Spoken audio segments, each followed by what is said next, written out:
Hello, hello, hello, my darlings. Thank you for joining me on A Slice of Life, A Slice of Life. You know what? I did something today that I don't know how many of you have been to an investiture of someone becoming a president of a university. This is my second or third one, but this one I want to do because it was Reverend Dr. Herman Skip Mason. And he has on Facebook Vanishing Atlanta. He's a historian and just a historian. He's a reverend of the CME Church up on Northside Drive and Martin Luther King right there at the stadium. And he is now the president of ITC. And the reason why I want to bring this up is because I want you to think about the things that you want to do in life. He said that he did not want this, but God called him to him. He's been preparing. So he's worked in different colleges. He had different roles in different colleges. He's an Alpha. He moved up to the president or the national president of the Alphas. He's a family man, married, divorced, got two beautiful kids. Just everything, just moving along on his way, And this was not on his agenda. And the reason why I said there are some things that is talking in your ear that's not on your agenda either. But you can hear the Lord calling you. He actually was the interim there for like 18 or 19 months. And he did such a good job in the interim. He said, I'll just be the interim, then I'm going on back to what I was doing. But nobody would let him. And we were all so excited that he took the job because it just, some kind of way, it fit him without us knowing that it fit him. Because that's not what we saw. We saw the historian. We saw the person who has on Facebook Vanishing Atlanta. He's keeping up with, he's got a number of books out about documenting Atlanta, which I have the same thing in a different way. Who lived here? Where did they go? As we document our history. But he said he heard the voice. And that's what I talk to you about, hearing the voice. It's a voice that talks to us that we hear in our 30s and we hear in our 40s, we hear in our 20s. And we ignore the voice, or we don't know that it is a voice. But there's a voice. I feel compelled that there's someone on the other side of the screen that has heard a voice to call you to preach, or call you to speak, or call you out of your job, or calling you into something else. Right now, the way things are going in America, listen to that voice. I know we have light, gas, water, phone. We got that. And we have children we have to take care of. But I don't know that God has ever given anybody a vision and has not taken care of the person. I have said it myself. I don't know how I made it this far. I do not. I can give you some stories and some days. Whew. Wow. And in the midst of some things that I need now, he still, he remains who he said he would be. Pray without cease. He will hear your prayers, and he will take care of you. I mean, I needed something the other day, and it was just like I got it so fast I had to stop and say, is it over? I don't know. So I'm saying to you that you, just like we call him Skip, but Reverend Dr. Herman Skip Mason heard a voice that didn't have anything to do with this at all. It didn't have anything to do with what he wanted to do. But God will call you into something that he wants you to do. Have you noticed lately, maybe you've noticed lately that you've been meeting new people. And you don't know where these people are coming from, but he will send you angels, send you people to help you. Everybody doesn't stay with you the whole 20 years. We've been friends for 20 years. Everybody's not your friend for 20 years. And today they said all skin ain't kin. Let me say it again. All skin ain't kin. Which means that just because we got the same color doesn't mean that you care anything about me or you backstab me. We don't have that. We don't have that feeling of because we're all black, we're going to take care of each other. No, all skin ain't kin. But in the meantime, in between time, just to know that there's an opportunity for you to move in the direction that God wants you to move in if you will listen to it and know and believe and have faith that he will come. You don't have to worry about it. It's going to be all right. Because once you step out there on faith, I just believe that how can you go wrong? You can't go wrong, and that's the whole test. Job is a great example in the Bible. How many things did he have to fight? But God told the devil, you can't take his life. Now you can do all the other things you want to do, but you can't take his life. You see, so don't you have some Job moments? Baby, I can talk about some Job moments with an S. So I can put some years on those Job moments with some years behind it. But it's the faith thing. It's the faith thing. And then you got to hear that voice that tells you, don't do that or do this, or go this way and go that way. Even driving your car. One day you hear a voice that says, don't go that way today, go another way. Or you hear a voice that says, why don't you call ABC? Why don't you talk to this person? Yeah, I've learned to follow that voice. And it leads you down some strange paths. And people look at the strange and figure out, what is it? Why is she doing that? But it's an isolation thing. I'm sure that Skip, Dr. Mason, had to think seriously about taking on this position because it's major to be a president of a university. And there were many presidents of universities there. I admire them. At one time, I wanted to be president of a university. I did. I had a specific university, and just I wanted to bring what I thought a Georgian presence to it, and bring as much as I knew about administrative part of it, but also go out and get the money.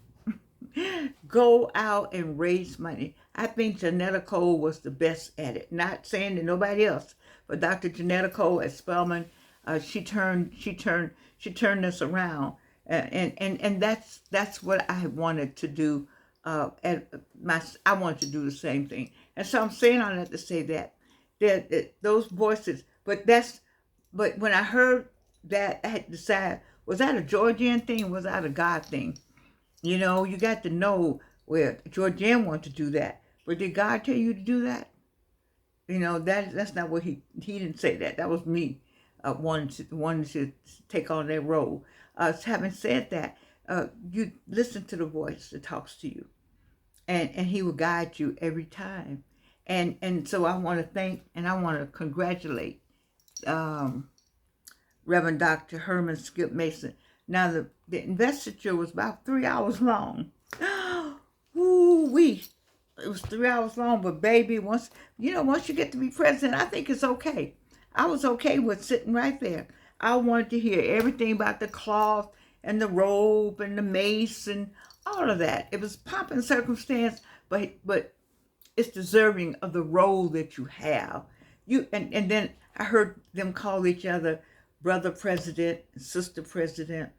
Wow, that had such a nice ring to it, because once you're president of a school, whether you're president a day or a week or a month or a year, you'll always be that president. I'm very proud of him. He's born and raised in Atlanta, and now he's at ITC, the president. It just made me want to go there and teach school. Just the way they talked about it, I don't know if I would not be the one that they would throw me out of school before I could get in there and get my desk together, because I would have said the wrong thing somewhere along the way. But I just love the fact that he was he heard a voice. He said God called him and said, you got to do this. Have you had that voice come to you and say you got to do this? It talks right here, and especially I talked to my sister one night. Have you ever had something come to you? I've had some great ideas come to me at night, and I was too trifling to get up and write them down. And I promise you, you cannot think of them the next day. You cannot.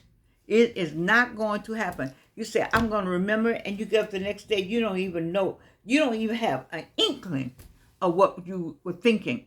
And so I had a really super idea. Nobody ever thought of anything like this.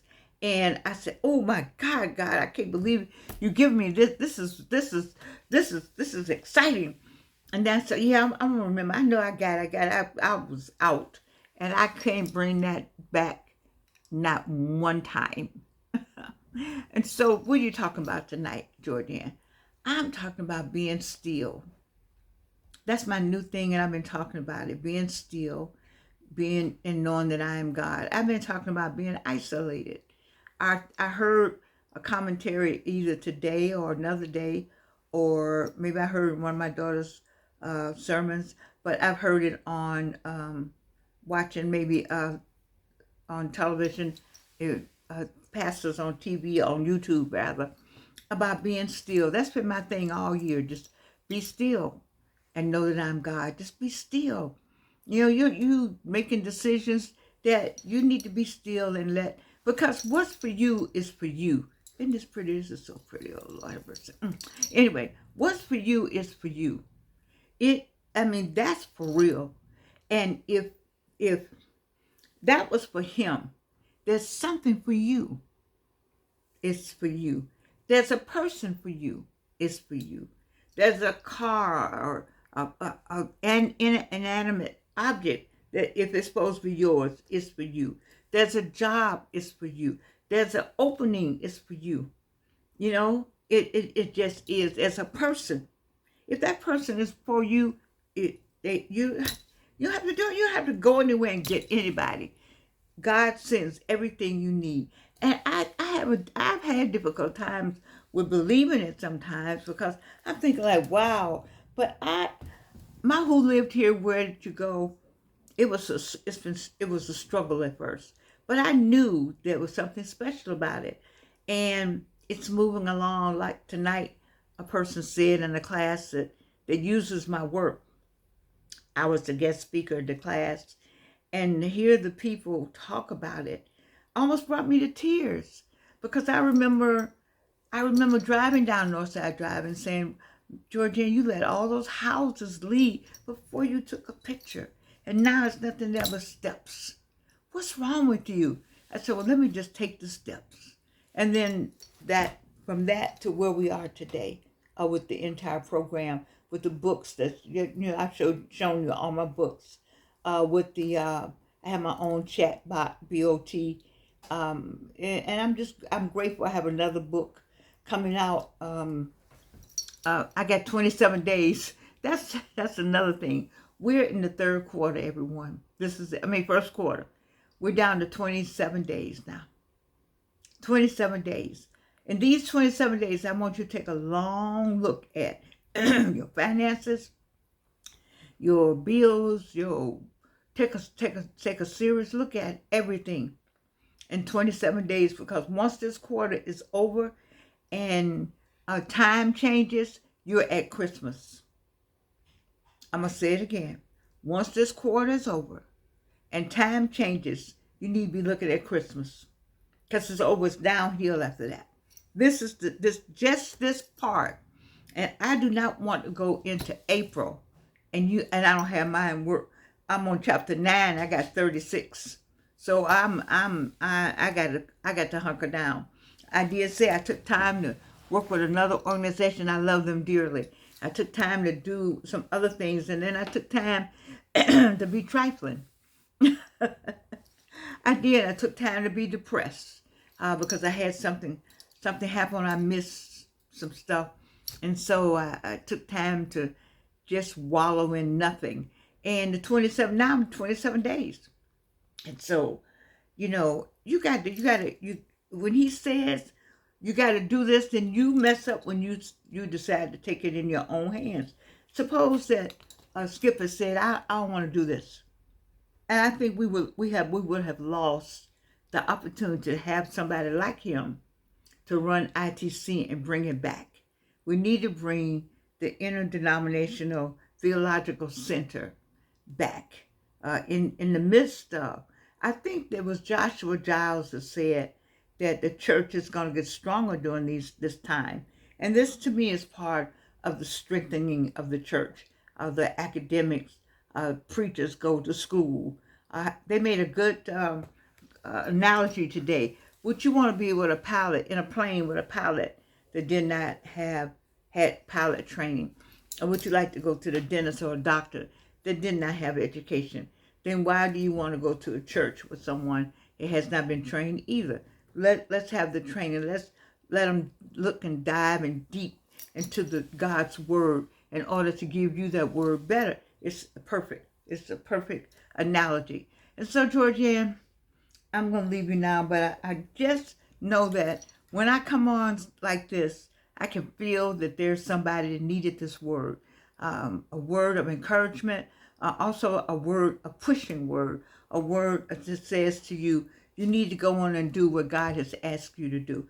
He's asked you more than one time. He's not going to keep asking you. And then you need to have that faith thing, the faith the size of a mustard seed. I know so well. I wouldn't be here. I wouldn't be Georgianne. I wouldn't be this person. I wouldn't be a slice of life. I would love to have lots of followers. And I say, I don't want to do it. I get an attitude sometimes. And then that's not what the voice says. The voice says, you do this. I have something I need to say to somebody, and you got to say it sometimes. And those people will receive it because they know that I sent the word.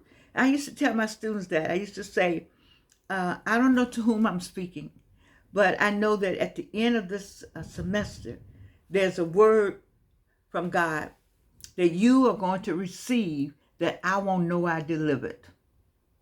And every time at the end of the semester, somebody will come to me and say, I got my answer. And I don't know what I've said, but I know that I have taught the classes, and I've said it the way he wanted me to say it, because you have to have his word for me in the classroom with the academic word. You teach the whole child, the entire child. That's bell hooks. We teach the mind, the body, and the soul. And so tonight I'm saying to you that there's a word being whispered in your ear. It comes at night. It comes at night, and it whispers to do that. Get up and write it down. Get up and make something happen.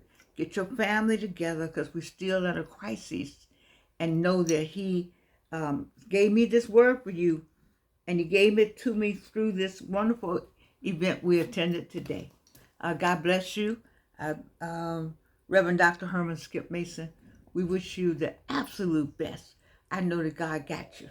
And you know this, that I love you. Isn't this adorable? And you can't do anything about it.